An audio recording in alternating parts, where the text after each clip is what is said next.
जिनकी हड्डी पर धर्म ध्वजा लहराती है। महाकवि दिनकर ने यह पंक्ति उन अज्ञात साधकों के लिए लिखी थी जो देश और धर्म की रक्षार्थ कड़े अनुशासन के साथ साधनारत रहते हैं। कुंभ की इस कथा में एक प्रसंग यह भी है कि कड़े अनुशासन का पालन करने वाले दशनामी संप्रदाय के सन्यासियों का एक हिस्सा कालांतर में नागा साधुओं में परिवर्तित हुआ। ऐसे सन्यासी जो आकाश को अपना वस्त्र मानते हैं, दिशाएं ही जिनका अंबर है, शरीर पर भभूत मला करते हैं, हमेशा दिगंबर स्वरूप में विराजमान रहते हैं, योद्धाओं की तरह एक हथियार अपने पास रखते हैं और माना जाता है कि आगे चलकर दशनामी सन्यासियों के अलग अलग जो समूह बने उन्हें अखंड कहा गया और अखंड शब्द के ही तद्भव अस्तित्व से अखाड़ा शब्द प्रचलन में आया। इन अखाड़ों की स्थापना का उद्देश्य था सनातन की परंपरा का संवर्धन, सनातन धर्म की परंपराओं की रक्षा और विधर्मियों के आक्रमण के समय भारत के संपूर्ण तीर्थ स्थानों की मान मर्यादा की सुरक्षा, जिसमें वो अनंत काल से प्रहरी की भांति निष्काम भाव से रत हैं। हम अखाड़ों की उस पूरी परंपरा को अपने समस्त आदर व श्रद्धा के साथ सादर प्रणाम करते हैं। भारत एक देश मात्र नहीं अपितु एक विचार है। सनातन केवल एक धर्म नहीं अपितु एक विस्तार है और सनातन धर्म के इसी विस्तार का प्रभाव है कि बैरम खां जैसे योद्धा के पुत्र कवि अब्दुल रहीम खान खाना ने जब इसी माँ गंगा की स्तुति की तो उन्होंने अपनी धार्मिक परंपराओं के विपरीत माता से ये वर मांगा कि हे माँ, जब तू मेरे इस शरीर के अंश का वितरण करे तो तू मुझे विष्णु का लोक न देकर शिव का लोक देना, ताकि हे माँ गंगा तू चरणों की अपेक्षा मेरे शीश पर विराजमान रहे। अच्युत चरण तरंगिणी शंकर मौल मालिती माले, मम तन वितरण समय हरता देय नमे हरिता।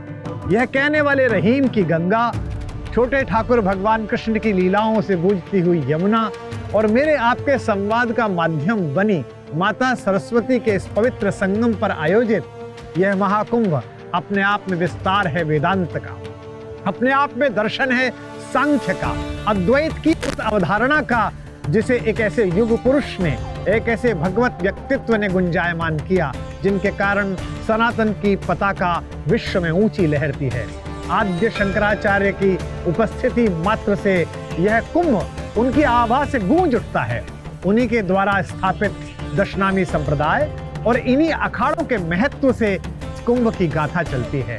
विपरीत परिस्थितियों में, बाहर के आक्रमणों के समय, अनेक संस्कृतियों के संक्रमण के समय भी इस महाकुंभ ने भारत की आध्यात्मिक चेतना, हमारी विचारशीलता और इतने सारे दीपित मनुष्यों के समुच्चय से पैदा एक पराभौतिक आध्यात्मिक शांति का एक ऐसा उत्सव प्रकट किया है जिसमें नहाने के लिए 40-40 करोड़ लोग एक नगर में, एक नदी के तट पर 12 वर्ष में उपस्थित होते थे। विश्व में कहीं उदाहरण नहीं है इस उपस्थिति का, इस प्रकार के संगम का। तो संगम के इसी तट पर दशनामी संप्रदाय के बारे में विस्तार से चर्चा करेंगे, अखाड़ों की भूमिकाओं पर चर्चा करेंगे और इन 4 मठों के वेद और वेद वाक्यों से संचालित होने वाली परंपराओं पर भी आपसे संवाद करेंगे।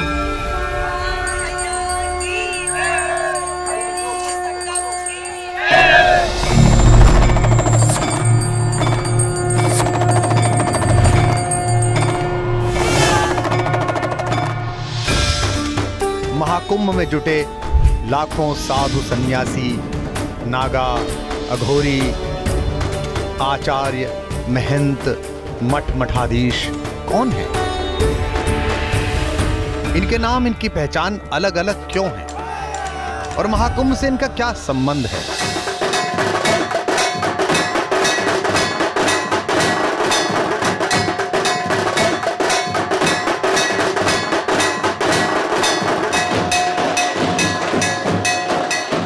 इस प्रश्न से दशनामी संप्रदाय और अखाड़ों का वो पौराणिक इतिहास सामने आ जाता है जिनकी हर कड़ी पूज्य आदि शंकराचार्य से जुड़ती है।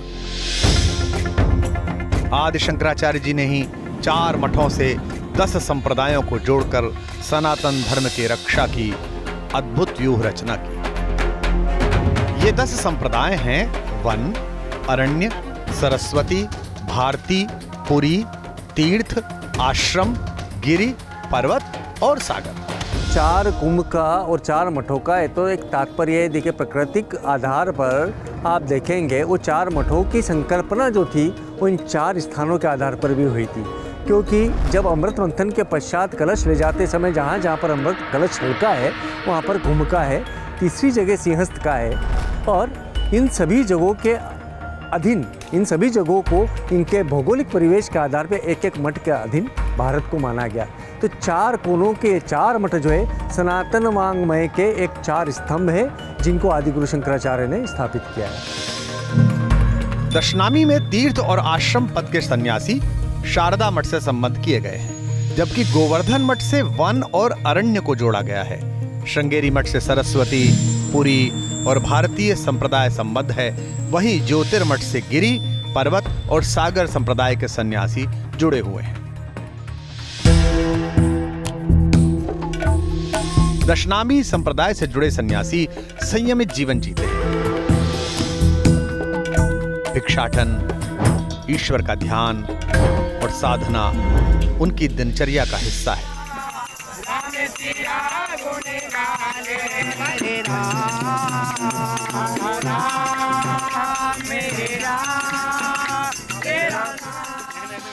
दशनामी संप्रदाय के लिए अनुशासन भी तय किए गए हैं। आचार्य शंकर आदेश करते हैं, परिव्राटाचार्य मर्यादाम मामकीनाम यथा विधि चतुःपीठाधिगाम सत्ताम प्रयुज्याच्य पृथक पृथक। सन्यासियों को चाहिए कि मेरी बनाई हुई मर्यादा का भली भांति पालन करें और चारों पीठों की सत्ता तथा अधिकारों को पृथक पृथक बनाए रखें। दसों नाम को अलग अलग 4 मठों की जो हमारी व्यवस्था है, गिरि, पर्वत, सागर, पूरी भारती, सरस्वती, वन, अरण्य, तीर्थ और आश्रम, ये 4 मठों के हिसाब से 3-3, 2-2 के हिसाब से मठेश्वरी पद्धति के हिसाब से इनकी देवी देवता, तीर्थ, स्नान, गोत्र, ये सारी व्यवस्थाएं अलग अलग दिशाओं के आधार पर तय किया है।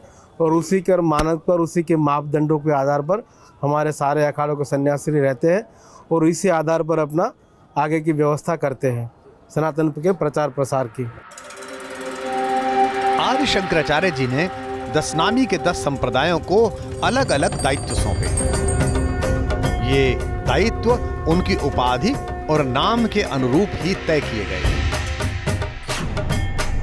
दशनामी संप्रदाय में वन की जिम्मेदारी वनवासियों के बीच सनातन धर्म के विस्तार और उसके संरक्षण की है। दशनामी अरण्य का दायित्व अरण्यवासी सनातनियों का आध्यात्मिक विकास करना है। सरस्वती नाम के दशनामी संतों का दायित्व उच्च शिक्षण संस्थानों को वैदिक रीतियों और परंपरा के आधार पर आगे बढ़ाना है। भारती नाम के दशनामी संत प्राथमिक और माध्यमिक शिक्षा का प्रभार रखते हैं।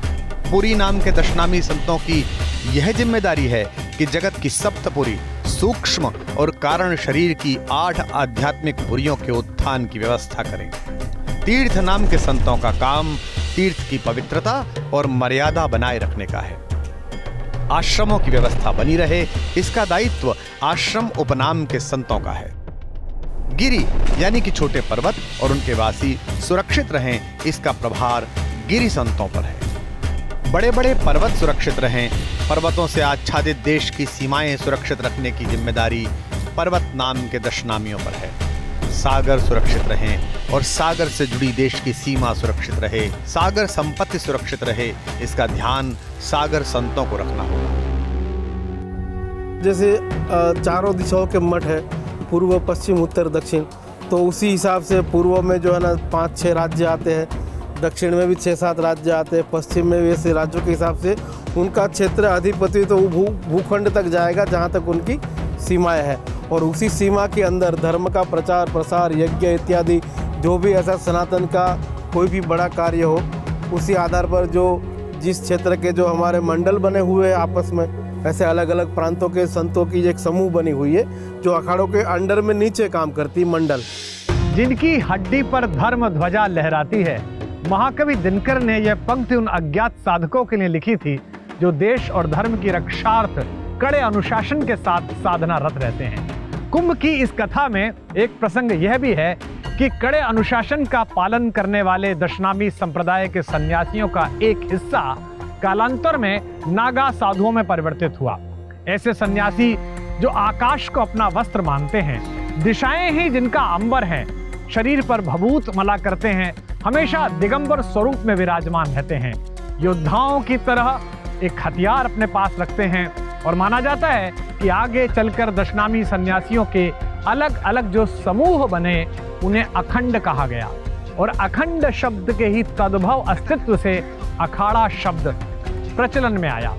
इन अखाड़ों की स्थापना का उद्देश्य था सनातन की परंपरा का संवर्धन, सनातन धर्म की परंपराओं की रक्षा और विधर्मियों के आक्रमण के समय भारत के संपूर्ण तीर्थ स्थानों की मान मर्यादा की सुरक्षा, जिसमें वो अनंत काल से प्रहरी की भांति निष्काम भाव से रत हैं। हम अखाड़ों की उस पूरी परंपरा को अपने समस्त आदर व श्रद्धा के साथ सादर प्रणाम करते हैं। सनातन धर्म के संरक्षण के लिए अखाड़े के रूप में जो पहला आवाहन हुआ उसे आवाहन अखाड़ा नाम दिया गया। क्योंकि यह नई परंपरा का श्री गणेश था, इसलिए इस अखाड़े के इष्ट देव भगवान श्री गणेश को बनाया गया। कालांतर में इन अखाड़ों की संख्या बढ़ती गई और 13 अखाड़ों की स्थापना हुई। इनमें 6 सन्यासी परंपरा के अखाड़े, आवाहन अखाड़ा, अटल अखाड़ा, आनंद अखाड़ा, जूना अखाड़ा, निरंजनी अखाड़ा और महानिर्वाणी अखाड़ा। इनमें सबसे ज्यादा नागा संत जूना अखाड़ा में है। सन्यासियों के 7 अखाड़े हैं जिनको शैव्य अखाड़े बोला जाता है। उनमें 7 अखाड़ों में 10 नामी सन्यासी रहते हैं। उनकी अपनी एक परंपरा है सभी अखाड़ों की। सभी अखाड़ों का जब निर्माण हुआ तो सब ने युद्ध लड़ाए नागा सन्यासियों ने। तो नागा सन्यासियों की जो सेना गठित की आदि गुरु शंकराचार्य जी ने, वो इसीलिए की कि पहले हमारे जो महात्मा होते थे वो शास्त्रों का अध्ययन करते थे। तो जो शास्त्र का अध्ययन करता है वो किसी से लड़ नहीं सकता। 7 की 7 अखाड़ों के नागा सन्यासी और सन्यासी बनाने की जो प्रक्रिया है, विजया हवन एक शब्द है, परंतु मंत्र सबके अलग हैं, प्रक्रियाएं सबकी अलग हैं, आचार्य सबके अलग हैं। तो सन्यास देने की जो परंपरा है हमारे यहाँ वो बहुत महत्वपूर्ण है। अखाड़ों के क्रम में एक अखाड़ा अग्नि अखाड़ा भी है, जिसे ब्रह्मचारी अखाड़ा भी कहा जाता है। यह एकमात्र अखाड़ा है जिसमें नागा संत नहीं होते। कुंभ की परंपरा में अग्नि अखाड़े को ब्रह्मचारी अखाड़े के नाम से जाना जाता है। महाकुंभ के आयोजन के बीच ब्रह्मचारी संतों की परंपरा, उनकी उपस्थिति अलग दिव्य पहचान बनाती है। ब्रह्मचारी अखाड़े के संत शीश पर शिखा यानी कि चोटी रखते हैं, उपवीत अर्थात जनेऊ धारण करते हैं। शिखा और सूत्र को धारण करना ब्रह्मचारियों को अन्य सन्यासियों से भिन्न बनाता है। इसके साथ ही अग्नि अखाड़े में नागा संतों के सम्मिलित होने की व्यवस्था नहीं है, जबकि सन्यासी अखाड़ों में नागा परंपरा है। विशेष बात यह है कि सन्यासी परंपरा के 6 अखाड़ों में सन्यासी शिखा और सूत्र धारण ही नहीं करते। कुल 13 अखाड़ों में 3 अखाड़े वैष्णव परंपरा से आते हैं। वैष्णव अखाड़ों के साधु संत भगवान विष्णु और उनके अवतारों के उपासक होते हैं। ये 3 अखाड़े हैं निर्वाणी अनि अखाड़ा, निर्मोही अनि अखाड़ा और दिगंबर अनि अखाड़ा। जो अपने सिद्धांतों पर अड़िग रहे और दूसरों को भी सिद्धांतों से हिलने न दे, जो इस प्रयत्न में क्रियाशील हो, वो अखाड़े हैं। तीनों अखाड़ों के नाम हमारी सनातन संस्कृति वैदिक मर्यादा को प्रतिपादित करते हैं। जैसे कि दिगंबर, दिगंबर का अर्थ है जिसको शारीरिक सौंदर्यता का मोह ना हो, वस्त्रों तक भी जिनका मोह ना हो, दिशाएं ही हो जिनकी अंबर, उसे कहते हैं दिगंबर। निर्मोही, निर्मोही का मतलब यह है कि जिसको सांसारिकता से मोह खत्म जिसने कर दिया हो। क्योंकि जब तक हमें व्यक्तिगत परिवार से लगाव होगा तब तक हम निरपेक्ष भाव से हम समाज की सेवा नहीं कर सकते। और दूसरा है निर्वाणी। निर्वाणी का अर्थ यह है कि दिगंबर साधना हुई, निर्मोही इसकी और ऊंची साधना हुई, और उसके बाद में निर्वाण का मतलब मोक्ष पद की प्राप्ति। सनातन संस्कृति के वाहकों में 2 अखाड़े उदासीन परंपरा से भी हैं। उदासीन का अर्थ है ब्रह्मा में आसीन, यानी समाधिस्थ होना। इस परंपरा के 2 अखाड़े हैं, बड़ा उदासीन अखाड़ा और उदासीन अखाड़ा। जगत में रहते हुए, जगत के व्यवहारों को करते हुए इसमें लिप्त न होना, तटस्थ भाव से जीवन जीना, उसको हम लोग उदासीन परंपरा कहते हैं। जो ब्रह्म का चिंतन करते हैं, जो ब्रह्म को जानने का, ब्रह्म को जानेंगे कब?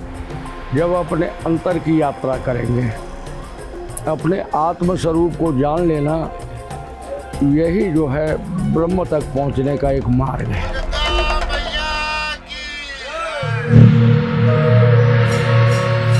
तेरह अखाड़ों में एक अखाड़ा सिख संप्रदाय से भी जुड़ा है और इस अखाड़े का नाम है निर्मल अखाड़ा।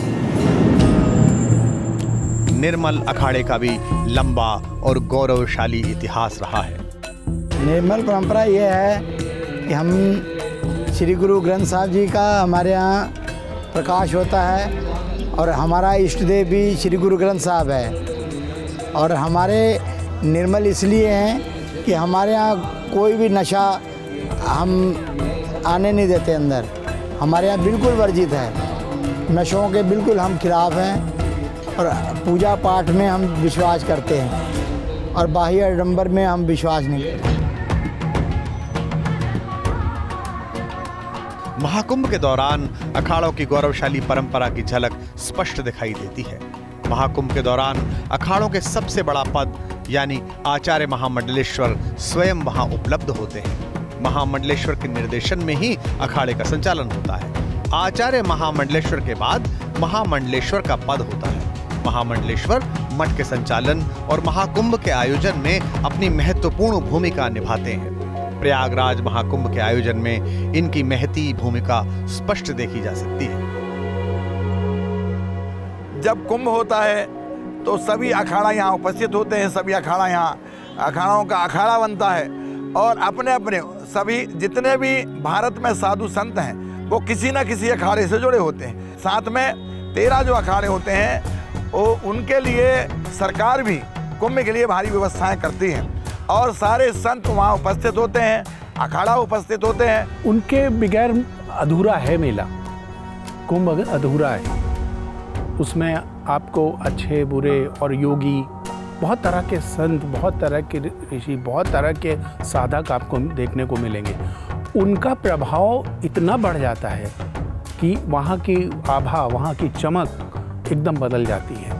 वो एक नई दुनिया सा लगता है, जैसे लगता है साक्षात परमात्मा स्वयं वहाँ उतर आया। जाड़े पाले में, हिमालय की कंदराओं में, रेगिस्तान में घूमते हुए इन संतों की परंपरा को देखकर ऐसा लगता है कि ये सब स्वतंत्र अस्तित्व के साथ धर्म के रक्षार्थ भ्रमण कर रहे हैं। लेकिन अगर अखाड़ों की परंपरा में आप जाएं तो आपको आश्चर्य होगा कि इनका संचालन एक बहुत ही बेहतरीन संगठन कौशल के साथ होता है। अखाड़े के संत सन्यासियों की भूमिका उनकी जिम्मेदारी के अनुसार तय होती है और उसी प्रकार तय होता है उनका पद। जैसे अष्टकौशल महंत, ये रमता पंच की श्रेणी में आते हैं, यानी कि ये देश भर में भ्रमण करते हैं और इन्हें अपने अपने अखाड़ों में औचक निरीक्षण और व्यवस्था को दुरुस्त रखने का अधिकार प्राप्त होता है। अखाड़ों में कारोबारी, कोठारी और कोतवाल का पद भी अद्भुत रूप से महत्व रखता है। इनकी जिम्मेदारी है कि अखाड़े की दैनंदिन व्यवस्थाओं को बनाए रखें। कोठारी अखाड़े में धर्मप्राण लोगों द्वारा दिए गए धन से आए हुए भंडार को ठीक प्रकार से व्यवस्थित रखते हैं और कोतवाल अखाड़े के बड़े संतों के अंगरक्षक या उनकी सार्वजनिक जीवन में सुरक्षा की भूमिका निभाते हैं। महाकुंभ में अखाड़ों की इन संगठनात्मक व्यवस्थाओं के बहुत ही स्पष्ट दर्शन होते हैं। अगर आपको ये सब व्यवस्था देखनी है तो आपको महाकुंभ में आना होगा और उसकी चेतना के साथ अगर आप एकाकार कर पाए तो महाकुंभ की भव्यता के साथ साथ उसकी दिव्यता को अनुभव करना आपके जीवन के सर्वश्रेष्ठ सौभाग्यों में सम्मिलित हो जाएगा। महाकुंभ के भव्य आयोजन की यात्रा भी सदियों पुरानी है। ऐसे कई आख्यान मिलते हैं कि प्रयागराज के महाकुंभ में राजा हर्षवर्धन आया करते थे। महाकुंभ को भव्य, दिव्य और आध्यात्मिक बनाने में उनकी महत्वपूर्ण भूमिका मानी जाती है। 6ठी शताब्दी में भारत आए चीनी यात्री वेइनसांग ने अपने संस्मरण में महाकुंभ में राजा हर्षवर्धन के सम्मिलित होने की चर्चा की है। वेइनसांग ने राजा हर्षवर्धन के अप्रतिम दान का उल्लेख करते हुए लिखा कि वे कुंभ में तब तक दान किया करते थे जब तक कि उनके पास के तमाम साधन और धन समाप्त न हो जाएं। यहाँ तक कि अंत में वे अपने राजसी वस्त्रों का भी दान कर दिया करते थे। जो संगम है वहाँ पर कोई भी चीज़ दान का ही महत्व है। वहाँ से अगर आप एक लोटा जल भी लेते हैं और अगर वहाँ पर दान करके नहीं लेते हैं तो उसका महत्व नहीं है। वो गंगा जल की वो शक्ति, वो पावर, वो परमात्मा की वो आशीर्वाद आपको प्राप्त नहीं होता है, क्योंकि हर्षवर्धन जी यहाँ पर आ कर के सब कुछ दान करके जाते थे। इस वजह से एक तरह से देखा जाए तो कुंभ और आजकल दान का ही महत्व है इस युग में, इसलिए दान जो भी करेगा वो मोक्ष की प्राप्ति करेगा। राजा हर्षवर्धन के काल में महाकुंभ को पुनर्जागरण तक कहा गया और इस पुनर्जागरण में अखाड़ों का सबसे महनीय योगदान रहा।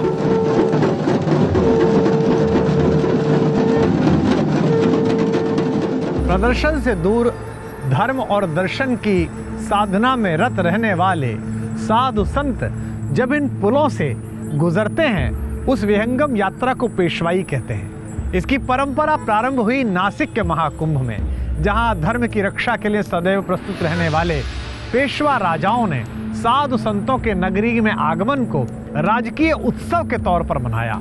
विभिन्न रथों में, हाथियों में, घोड़ों पर सवार जब जगत के आकर्षण से दूर रहने वाले साधु संत गुजरते हैं तो गंगा की लहरें भी उछल उछल कर उनके दर्शन के लिए आतुर दिखाई देती हैं।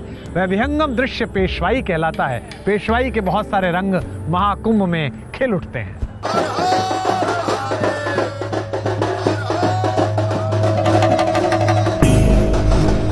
महाकुंभ में शाही स्नान के अवसर पर हर हर महादेव के जय घोष करते नागा संतों के ये समूह प्रत्येक नागरिक को विस्मय से, आनंद से, आध्यात्मिक चेतना से और प्रणाम से भर देते हैं। सनातनी परंपरा का ऐसा अलौकिक दृश्य 12 वर्षों में केवल एक बार देखने को मिलता है।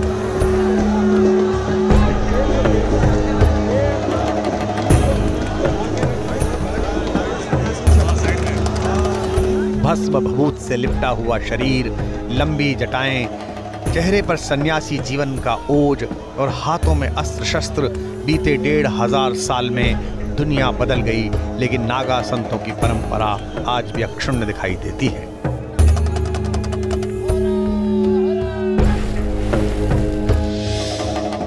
अखाड़ों की परंपरा के अनुसार महाकुंभ में धर्म ध्वजा लेकर पहुंचने वाले नागाओं की 4 श्रेणियां और नाम हैं और इनके पीछे ही कुंभ की प्राचीन परंपरा है।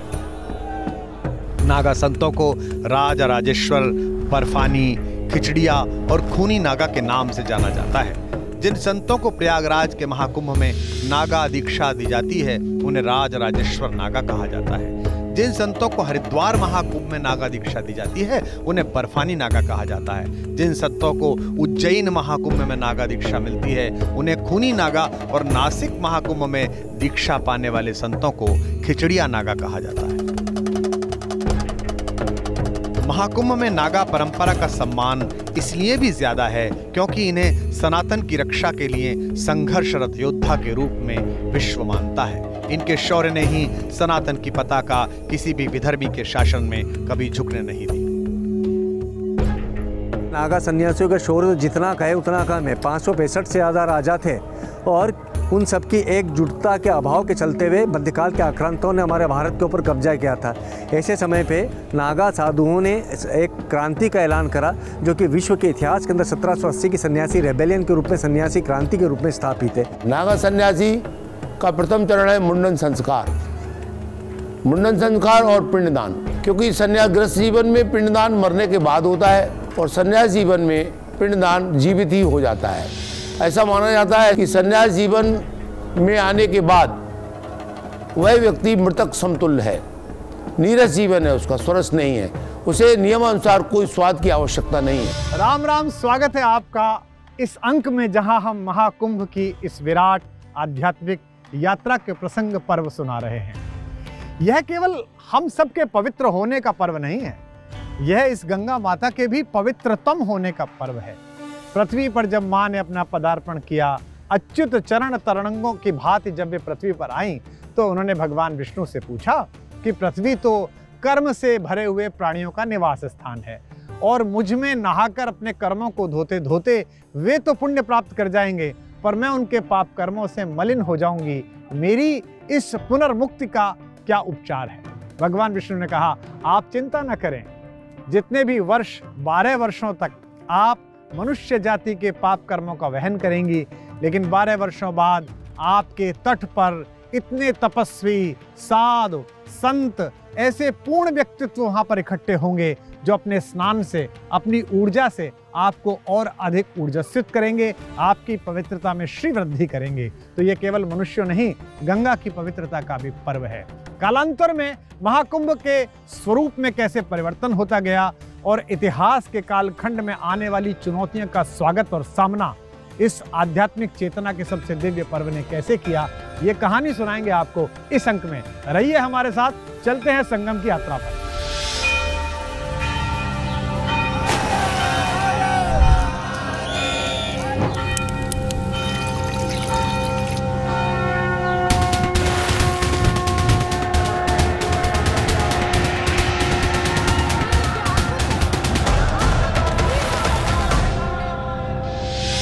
पूर्णः कुंभोदिकाल अहितस्तं वै पश्यामो बहुधा नुसन्तः स इमा विश्वा भुवनानि प्रत्यय कालम प्रमाहु परमे व्योमनम। हे संतगण, पूर्ण कुंभ आ गया है। कुंभ उस काल को कहते हैं जो महान आकाश में गृह राशि आदि के योग से बनता है। संत आ गए, महंत आ गए, इष्टदेव आ गए, धर्मध्वजाएं आ गईं और आ गई हैं प्रयाग में अमृत की वे बूंदें जो सनातन धर्म के सबसे बड़े संयोग का योग बनाती हैं।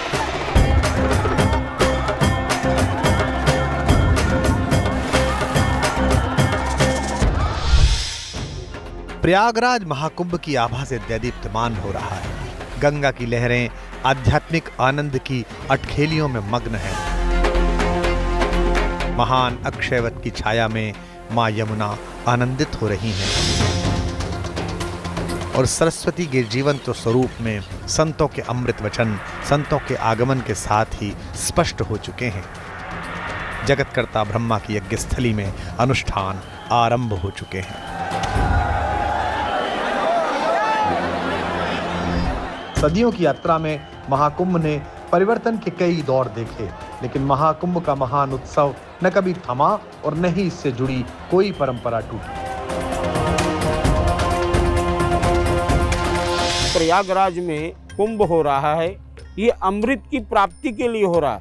हम अमृत स्नान कर रहे हैं। पहले शाही स्नान बोलते थे ना, वास्तविकता तो ये है कि हम अमृत स्नान कर रहे हैं। उसकी एक बूंद इस धरा पर गिरी, वो भी प्रयागराज की धरा पर, और जहाँ पर वो बूंद गिरी वहाँ त्रिवेणी संगम तट है, जहाँ पर हम ऋषि मुनीषी तपस्वी वहाँ जाकर स्नान करते हैं।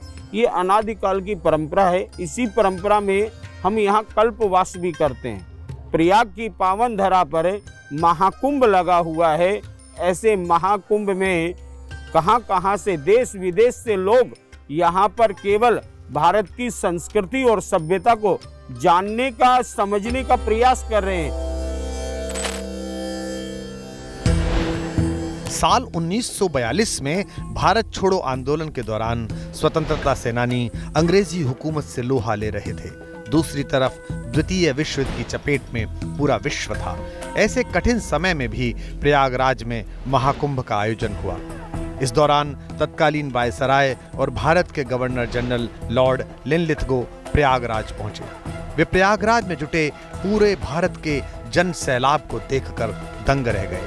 भारत की सनातनी एकता से अंग्रेजों की आंखें चुंधिया गईं।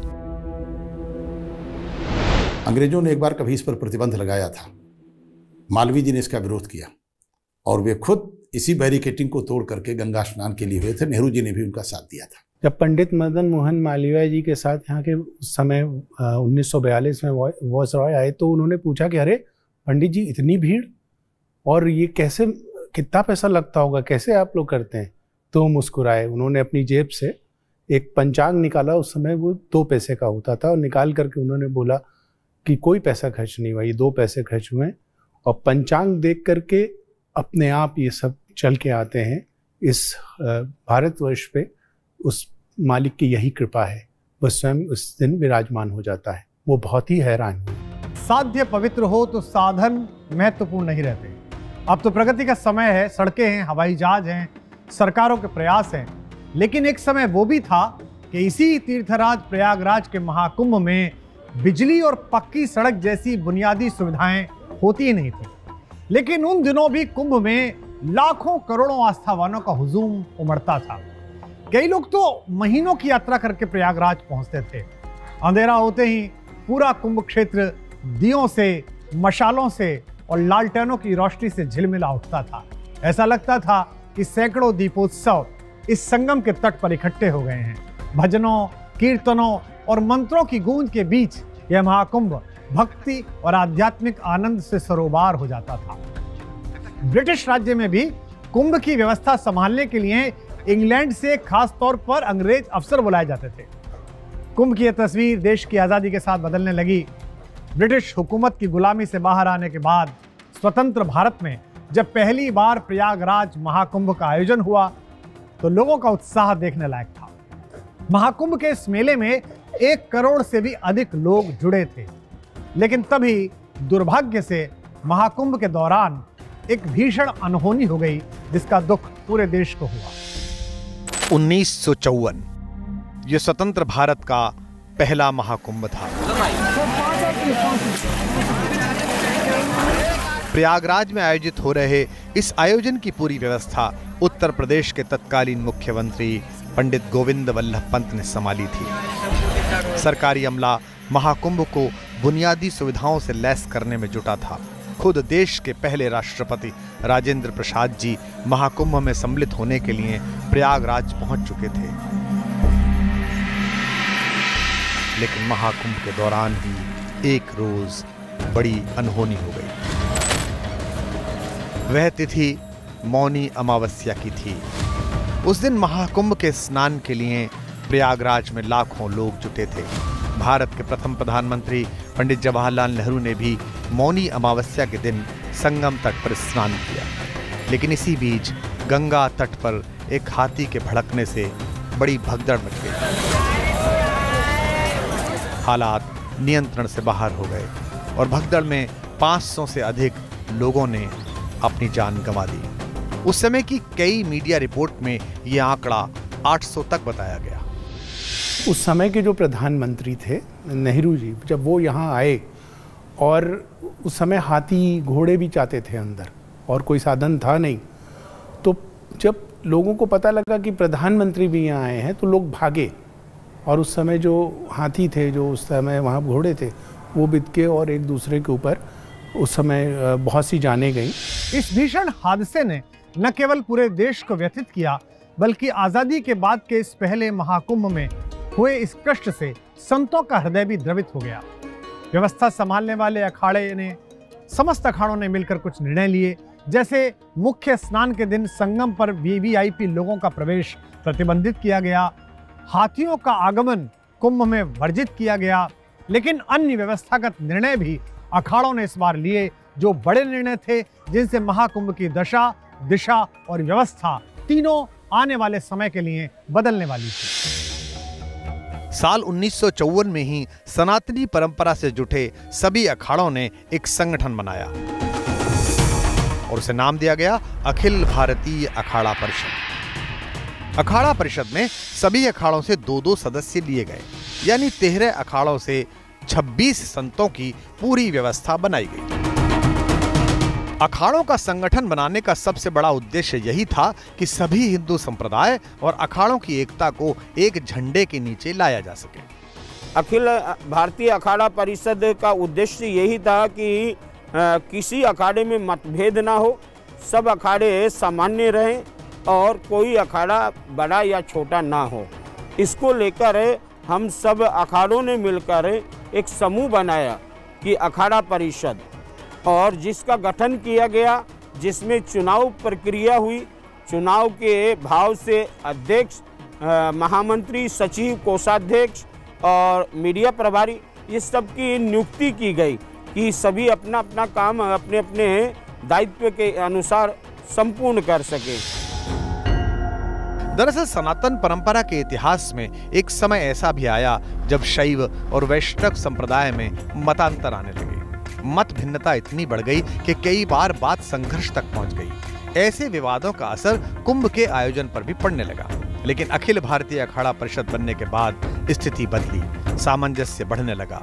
कुंभ में कभी कभी जो टकराव सन्यासियों और बैरागियों में देखे जाते थे वे बंद हो गए। पहले कौन नहाएगा स्नान के टाइम पे, जो अमृत की वेला है, जो पंचांग के हिसाब से मुहूर्त तिथि तय होती है, उस समय पहले कौन नहाएगा? तो त्र्यंबकेश्वर में कुशावर्त कुंड है, वहाँ पर जो है गोदावरी जी गुप्त रीत से प्रकट हो रही है और वही गोदावरी वहाँ से निकलकर नासिक पंचवटी में भी है। तो उस समय में जो एक छोटा सा झगड़ा हुआ था सेवों और सन्यासियों के, बैरागी और सन्यासी महात्माओं के बीच में, तो उनका अंग्रेजों के माध्यम से समाधान हो गया था। भाई इनके आराध्य त्र्यंबकेश्वर भगवान है, सन्यासियों के महादेव है, ये लोग यहाँ नहाएंगे 7 अखाड़े। आपके प्रभु श्री राम है तो वो पंचवटी में आए थे तो आप लोग वहाँ नहा लो। ऐसा करके सब इसका समाधान निकाला गया था। अब 13 अखाड़े काउंट तो 13 है, लेकिन 13 अखाड़ों में जो पॉपुलेशन है वो एक समान नहीं है। किसी की बहुत ज़्यादा है, किसी की बहुत ज़्यादा से ज़्यादा है, किसी की कम है, किसी की थोड़ी और कम है। तो ऐसी व्यवस्थाओं में जो सरकार की तरफ से परिषद बनने के बाद में हमारी सबकी जो अपेक्षाएं होती है उसको सरकार मतलब एक व्यवस्था के भाग में जिनकी जो आवश्यकता होगी उनको सुनती है और उसी अनुरूप प्रारूप उनकी व्यवस्था करवाती है। हाल के वर्षों में महाकुंभ की व्यवस्था में एक मौलिक परिवर्तन आया। प्राचीन समय में पूज्य शंकराचार्यों की बहुत महत्वपूर्ण भूमिका महाकुंभ के आयोजनों में होती थी, किंतु कालांतर में ये उत्तरदायित्व अखाड़ों के पास आ गया और अखिल भारतीय अखाड़ा परिषद के गठन के बाद यह व्यवस्था और भव्य और दिव्य होने लगी। अखाड़ों के पास अधिकार है कि वे अपने महामंडलेश्वर का चयन कर सकते हैं, अपने आचार्य महामंडलेश्वर का चयन कर सकते हैं और इस सांगठनिक व्यवस्था के बाद महाकुंभ की व्यवस्था में एक नियमितीकरण हुआ, उसकी भव्यता और दिव्यता में श्रीवृद्धि हुई। अखिल भारतीय अखाड़ा परिषद के अध्यक्ष के तौर पर निर्वाणी अनि अखाड़े के महंत स्वामी ज्ञानदास और निरंजनी अखाड़े के महंत स्वामी नरेंद्र गिरी का योगदान ऐतिहासिक माना जाता है।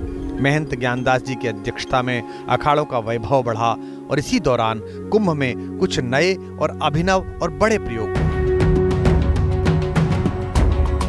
महंत ज्ञानदास सच्चा साधु था और सही मायने में अखाड़ा परिषद को कैसे चलाया जाता है ये महंत ज्ञानदास ने पूरे साधु समाज को सिखाया। नरेंद्र गिरी जी महाराज तब से वो अखाड़ा परिषद के अध्यक्ष रहे।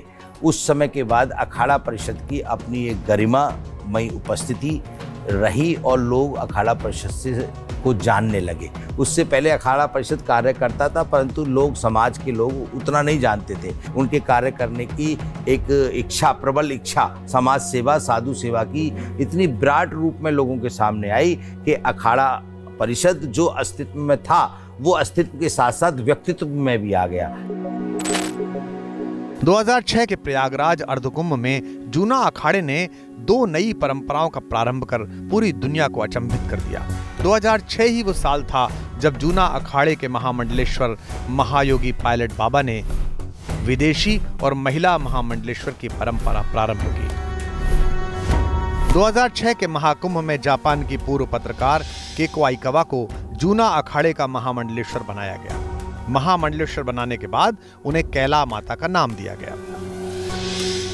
जूना अखाड़े की ही चेतना माता और श्रद्धा माता को महामंडलेश्वर बनाया गया। अखाड़ों में विदेशी सनातनियों और महिलाओं को महामंडलेश्वर बनाने की इस परंपरा को अन्य सन्यासी अखाड़ों ने भी अपनाया। ये धार्मिक संगठनों की सोच को बदलने की एक नई शुरुआत थी। वैदिक इतिहास के अंदर स्त्रियों का बड़ा सुनहरा दौर रहा है। भारतीय वेदांत के अंदर आप देखेंगे तो लोपामुद्रा थी अगस्त की धर्मपत्नी के रूप में, किंतु ऋषिका थी। तो ऋषिकाओं से लेकर के सैन्य व्यवस्थाओं तक के अंदर और आज तक कल्पना चावला तक हम देखेंगे कि हमारे भारत ही एकमात्र सनातन धर्म एक ऐसा धर्म है भारत के अंदर जिसने महिलाओं को भी बराबर का, यहाँ तक महिलाओं नहीं किन्नरों तक को यहाँ पर बराबर का हमने योगदान दिया है। महामंडलेश्वर में जो नारियों को, देवियों को महामंडलेश्वर पट्टाभिषेक हो रहे हैं तो वो उन्हीं देवियों को हो रहे हैं जिन्होंने काफ़ी समय से अखाड़ा में रह करके अपनी तपस्या की है, अपने ज्ञान को अर्जित किया है और समाज को एक दिशा दी है, समाज को की सेवा की है, संन्यास की सेवा की है, अपने गुरुओं की सेवा की है और भगवती की शक्तियों की उपासना की है। तो उन्हीं देवियों को महामंडलेश्वर पर पट्टाभिषेक किया जाए। राम राम, मैं हूँ कुमार विश्वास और आप इस समय साक्षी बन रहे हैं एक ऐसे दिव्य आध्यात्मिक अनुभव का जिसको इस जन्म में पाना बहुत ही महत्वपूर्ण है। एक ऐसा आध्यात्मिक स्पंदन जहाँ 3 नदियों के पवित्र संगम में एक साथ इकट्ठे होते हैं विश्व भर से आए हुए वे सब लोग जो इस आत्मा को पहचानते हैं जिसे भारत कहते हैं, सनातन कहते हैं। पूरे विश्व के 40 से अधिक देशों की आबादी से भी अधिक 40 करोड़ लोग एक साथ एक नगर में आध्यात्मिक रूप से स्पंदित होते हों तो समझिए कि वो ऑरा कितना अद्भुत होता होगा, वो स्पंदन कितना अद्भुत होता होगा। कुंभ के इस महापर्व में आप साक्षी बनेंगे सबका और मेरे साथ चलिएगा इस सफर पर जिसे महाकुंभ कहा जाता है।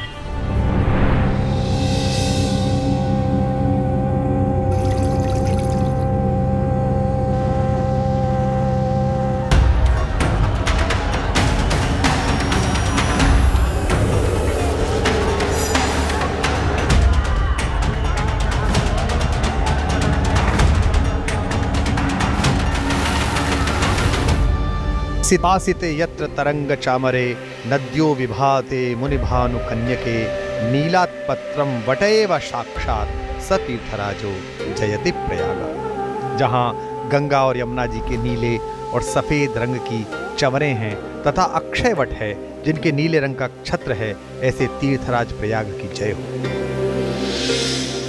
प्रयागराज केवल तपस्वियों की ही भूमि नहीं है, यह धरती जागरण कर्ताओं की भी है।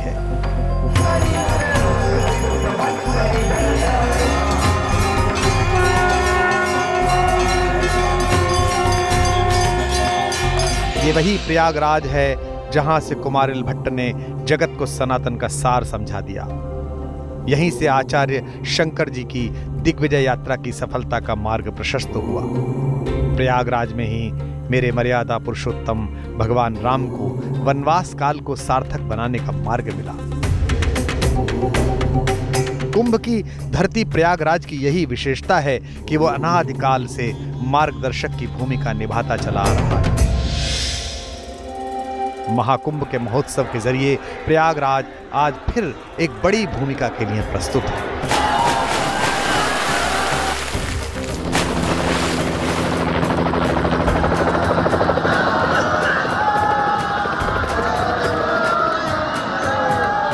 पूरी दुनिया को संदेश ये देना है हमको, इस प्रयागराज ने और इस कुंभ ने, कि देखो भाई, लड़ाई झगड़े से, आपस में वैर रखने से, किसी को समाप्त करने से ये सृष्टि नहीं चलेगी। और अगर प्रेम से रहोगे तो आओ देखो इस प्रयागराज में कुंभ को देखो। 40-43 दिन कोई भी ना छोटा है ना बड़ा है, सब एक समान देखने को मिलेंगे। साधु संत फकीर, जो कुछ अदृश्य शक्तियाँ यहाँ पर विराजमान होंगी, देवी देवता विराजमान होंगे।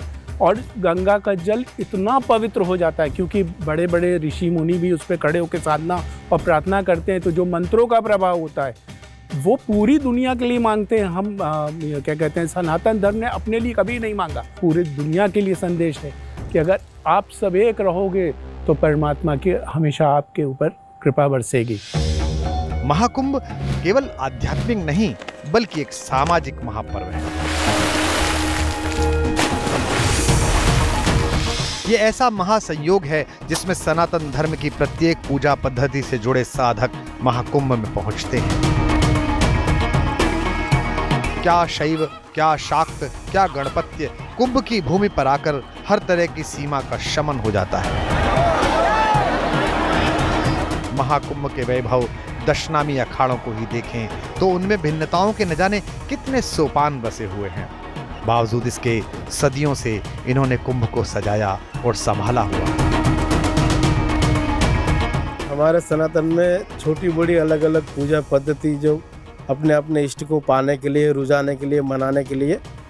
ऐसी कुल 125 अलग अलग व्यवस्थाएं हैं पूरे समूचे भारतवर्ष की। लेकिन ये जो आप हम बैठे हैं ना, ये संगम नगरी है। यहाँ सभी सांस्कृतिक, सभी धरोहर का, सभी मान्यताओं का, सभी पूजा पद्धतियों का, विशिष्ट अनुष्ठान, सभी का ये संगम हो जाता है। सभी का जो कर्म भले अलग अलग हो जाए, देवी देवता अलग अलग विशिष्ट प्रकार के, हमारे बहुत से देवी देवता है, लेकिन सबका जो मोटिवेशन है, लक्ष्य तो यही है ना, भगवत प्राप्ति, आत्म शांति। तो ये सब विविधता में एकता, यही तो हमारा सनातन का सबसे बड़ा गौरव है। हिंदू संस्कृति का समग्र दर्शन अगर एक साथ कहीं पर किया जा सकता है तो केवल एकमात्र स्थान है महाकुंभ और कुंभ। इसलिए ये संपूर्ण विश्व के लोगों को जानने के लिए, लोग कभी कभी हिंदू धर्म पर आक्षेप लगाते हैं कि जाति पाति, वर्ण विभेद और कई स्त्री और पुरुष, कई चीज़ें इसमें हम बताते हैं। लेकिन अगर इसे वास्तव रूप में देखना है तो आप आइए तीर्थराज कुंभ में। यहाँ जो स्नान कर रहे होंगे एक ही घाट पर, उसी में आचार्य, उसी में संत, उसी में वैरागी, उसी में नीचे ऊंचे, सभी कोई वर्ण भेद हमारे यहाँ पर है ही नहीं। सब एक साथ स्नान करते हुए आपको दिखेंगे। एक अभूतपूर्व यहाँ पर एक स्थिति मिलती है कि कितना भी बड़ी साधक, तपस्वी, ईश्वर में मिला हुआ कोई साधक हो, उसको कुंभ में आना अनिवार्य है। ये भगवान का आदेश है। इसलिए इस समय पर बड़े बड़े अमलात्मा, बिमलात्मा, योगी, जति, संत, सन्यासी जो कहीं पर भी छुपे हुए हैं, वो भी यहाँ पर आते हैं। महाकुंभ मानव को मानव से, विचार को विचार से, मत को मत से जोड़ता है। यहाँ किसी भी प्रकार के विभाजन की लकीरें धूमिल हो जाती हैं। यहाँ न तो जातियों का विभाजन है, न मतों का विभाजन है, न ही किसी सामाजिक स्तर का।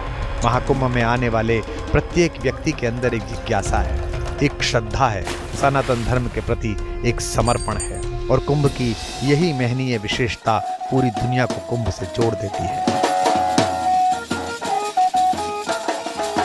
जो यहाँ सन्यासी आए हुए हैं, जो आपकी दृष्टि में दिखाई दे रहे हैं, वो आप उनको देख करके केवल इतना अनुमान लगा रहे हैं कि इन्होंने वस्त्र धारण किए हुए हैं या नागा सन्यासियों ने भभूति धारण की हुई है। अब उनके तप को यदि आप देखें तो वो अभी आपको दिखाई दे रहे हैं। इस कुंभ के बाद वो आपको नागा सन्यासी दिखाई नहीं देंगे। वो नागा सन्यासी सब हिमालय चले जाते हैं और हिमालय में कठोर तपस्या करते हैं। 5 ज्ञानेंद्री, 5 कर्मेंद्री, मन और बुद्धि को एकाग्रता में ला करके बर्फ के बीचों बीच बैठ करके अपने शरीर को तप के माध्यम से और अपनी चेतना को तप के माध्यम से ब्रह्म में बना करके जब वो आते हैं इन कुंभ मेलाओं में, तो उनका तप जो है इतना महत्वपूर्ण होता है कि अगर वो किसी के सिर पे हाथ रख दें तो उसका कल्याण हो जाता है। जिसकी जो इच्छा होती है वो उनसे आशीर्वाद प्राप्त करके ग्रहण करके जाता है। महाकुंभ का वैभव पूरी दुनिया को अपनी ओर आकर्षित करता है। ये दुनिया का सबसे प्राचीन, सबसे व्यापक, सबसे बृहद आयोजन है। कुंभ मेले को यूनेस्को ने मानवता की अमूर्त सांस्कृतिक विरासत के रूप में स्वीकार किया। साल 2017 में कुंभ को विश्व विरासत की सूची में शामिल किया गया। यूनेस्को की स्वीकार्यता इस बात का संकेत है कि मेरा भारत दुनिया का आध्यात्मिक विश्व गुरु है। महाकुंभ में सबसे बड़ी बात यह कि जब ये शुरू होता है और पंचांग देख करके और ग्रहों की स्थिति को, मकर राशि में इन ग्रहों का आना, उस समय यहाँ दैविक शक्तियाँ जो अप्रत्यक्ष रूप में दिखाई नहीं देती हैं, उनका प्रवेश, उसमें ब्रह्मा, विष्णु, महेश, उनकी जो साधना कर रहे होते हैं वो लोग, और जो जिनके पास शरीर नहीं वो भी सब आते हैं।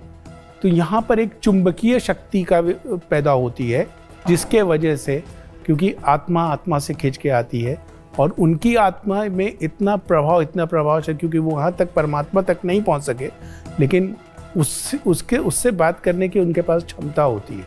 तो मेन तो उनके स्नान करने से, जितने भी यहाँ आते हैं स्नान करने से, जो उनसे हमको ऊर्जा प्राप्त होती है, वही हमें ज्ञान देती है।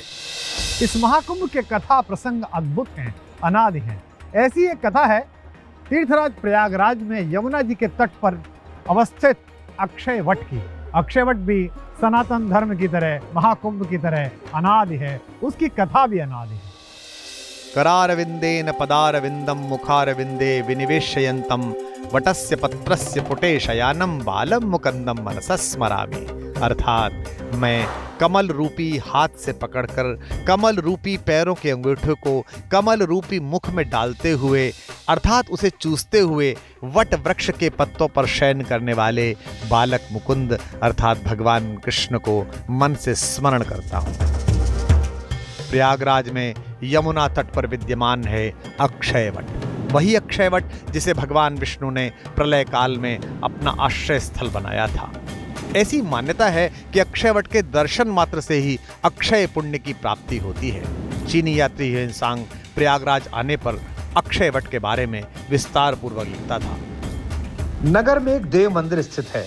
मंदिर के आंगन में एक विशाल वट वृक्ष है जिसकी शाखाएं और पत्तियां दूर दूर तक फैली हुई हैं। मुगल काल में अक्षय वट के दर्शन पर प्रतिबंध था। आजाद भारत में भी तीर्थ यात्रियों के लिए इस वट का दर्शन दुर्लभ था, किंतु केंद्र में नरेंद्र मोदी सरकार ने साल 2018 में अक्षय वट का दर्शन और पूजन सभी आस्थावान लोगों के लिए सुलभ कराने का एक महान फैसला किया। बदलते हुए परिवेश में महाकुंभ का विस्तार इतना बड़ा हो गया है कि अब महाकुंभ के क्षेत्र को एक अलग जिला घोषित करना होता है। पूरे प्रदेश के सर्वश्रेष्ठ अधिकारी यहाँ आकर 1 वर्ष पहले 1.5 वर्ष पहले से परियोजनाओं पर काम करते हैं। पूरा कुंभ क्षेत्र 25 सेक्टर में विभाजित किया जाता है। अगर आप देखें तो इस व्यवस्था को देखकर आंखें खुल जाती हैं। कैसे इतने बड़े क्षेत्र में आबाद बिजली पहुंचती है, कैसे सैनिटेशन होता है, तकनीक का इस्तेमाल, विशेष रूप से सुरक्षा का इस्तेमाल, इसके लिए इसके सारे व्यवस्थापक बहुत बहुत आभार के पात्र हैं।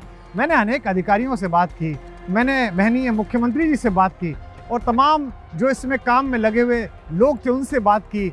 उनके अंदर अपने शासकीय दायित्वों के अलावा एक आध्यात्मिक चेतना का बोध भी है कि उन्हें महाकुंभ में आने वाले गांव जवार के किसी भी सामान्य गृहस्थ को भी वही सुविधा और सुख प्रदान करना है जो किसी बड़े धनाढ्य को या किसी बड़े महत्वपूर्ण व्यक्ति को मिल सकता है। उन सब व्यवस्थापकों को हमारा आभार जो इस दिव्य आध्यात्मिक चेतना के स्पंदन को इतना सुदृढ़ सुचारू बनाए हुए हैं। ईश्वर उनका ये श्रम सफल करे और महाकुंभ निर्विघ्न रूप से सबके पास तक अपना पुण्य फल लेकर पहुंचे। महाकुंभ की व्यापकता ऐसी है कि हार्वर्ड यूनिवर्सिटी के शिक्षक और छात्रों ने इस आयोजन पर अनेक शोध किए। रिसर्च में कुंभ मेले के लिए बनाए जाने वाले अस्थायी शहरों की योजना से लेकर महाकुंभ के अर्थशास्त्र तक का विश्लेषण किया गया। महाकुंभ में जुटने वाले करोड़ों लोगों की व्यवस्था पहले से ही क्राउड मैनेजमेंट के शोध के विषय रहे। कुंभ की वजह से बहुत कुछ बदला गया है। कुंभ की वजह से प्रयागराज वो प्रयागराज नहीं रह गया। जो अभी व्यवस्थाएं यूपी सरकार ने की हैं, तो मैं भारत सरकार को सबसे पहले साधुवाद दूंगा और माननीय प्रधानमंत्री जी को बहुत बहुत साधुवाद और उनको मैं आशीर्वाद भी दूंगा कि उन्होंने स्वयं ऑब्जर्वमेंट करके इस कुंभ की व्यवस्थाओं को देखा और माननीय योगी जी को निर्देशित किया और योगी जी ने हर तीसरे दिन आकर के इस कुंभ मेला की एक एक व्यवस्था को नेत्रों से देखा और उस पर वर्किंग की और शासन और प्रशासन को अलर्ट करते हुए और शासन प्रशासन को आदेशित करते हुए ये कहा कि किसी भी महात्मा को, किसी भी सन्यासी को कोई किसी प्रकार की परेशानी नहीं होनी चाहिए। उसको देखते हुए बहुत भव्य और दिव्य कार्यक्रम हो रहा है। आप देखिएगा, हम यहाँ गंगा के किनारे आए हैं तब भी देखिएगा कि ये सारे प्रतिबंध हैं। यहाँ सब लोगों की यहाँ ड्यूटी लगी हुई है कि कोई भी अकेले में भी इसमें कूद नहीं सकता, स्नान नहीं कर सकता।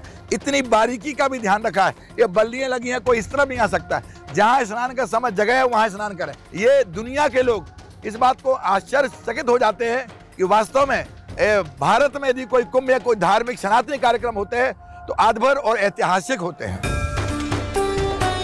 महाकुंभ के सामाजिक सांस्कृतिक आयाम का अध्ययन हमेशा से शोध का विषय रहा, क्योंकि इतिहास में कई दौर ऐसे भी आए जब महाकुंभ में जुटे साधु सन्यासियों ने धार्मिक और सामाजिक पुनर्जागरण का मार्ग विश्व को और भारत को दिखाया।